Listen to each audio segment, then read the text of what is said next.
ನಮಸ್ಕಾರ ಬಾಸ್. ಇವತ್ತು ಏನಂದ ಅಪ್ಡೇಟ್ ಏನಂದರೆ, ನ್ಯೂಜಿಲೆಂಡ್ನ ಸ್ಟಾರ್ ಬೌಲರ್ ಟಿಮ್ ಸೌದಿ ಅವರು ವಿದಾಯ ಹೇಳಿದ್ದಾರೆ.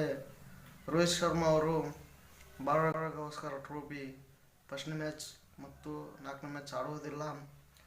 ಹೀಗೆ ಅವರಿಗೆ ಗಂಡು ಮಗ ಆಗಿದೆ. ಮೊಹಮ್ಮದ್ ಶಮಿ ಅವರು ರಂಜಿ ಟ್ರೋಫಿ ಆಡ್ತಿದ್ದಾರೆ, ಬೆಂಗಾಲ್ಗೆ ಆಡ್ತಿದ್ದಾರೆ. ಈಗ ಮತ್ತೆ ಏನಂದರೆ IPL ಅಪ್ಡೇಟ್ ಬಂದಿದೆ. 574 ಜನ ಹರಾಜಿಗೆ ಬರುತ್ತಿದ್ದಾರೆ. ಎಷ್ಟು ದಿನಾಂಕ ಎಷ್ಟಂದರೆ ನವೆಂಬರ್ 24 ಮತ್ತು ನವೆಂಬರ್ 25ರಂದು ನಡೆಯುತ್ತಿದೆ. ಸೌದಿ ಅರೇಬಿಯಲ್ಲಿ ನಡೀತಿದೆ.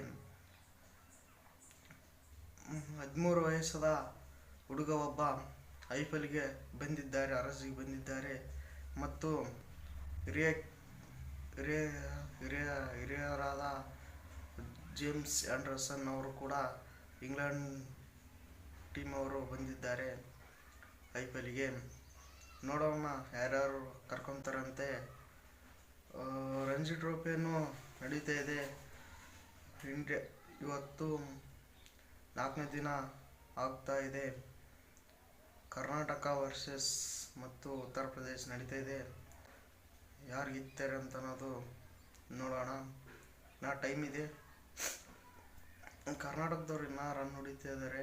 ಮನೀಶ್ ಪಾಂಡೆ ಆಡ್ತಿದ್ದಾರೆ 7 ರನ್ನಲ್ಲಿ. ನೋಡೋಣ ಯಾರು ಗೆಲ್ತಾರಂತೆ. ಮೊಹಮ್ಮದ್ ಶಮಿ ಅವರು ಬೆಂಗಾಲ್ ಟೀಮ್ಗೆ ಆಡುತ್ತಿದ್ದಾರೆ.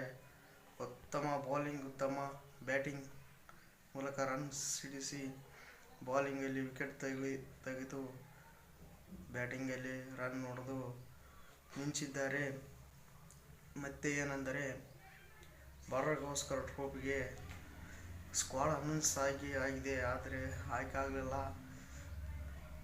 ಈಗಾದರೂ ಯಾರಿಗೆ ಇಂಜರಿ ಆದರೂ ಮೊಹಮ್ಮದ್ ಶಮಿ ಅವರು ಬರೋ ಚಾನ್ಸ್ ಖಂಡಿತ ಇದೆ.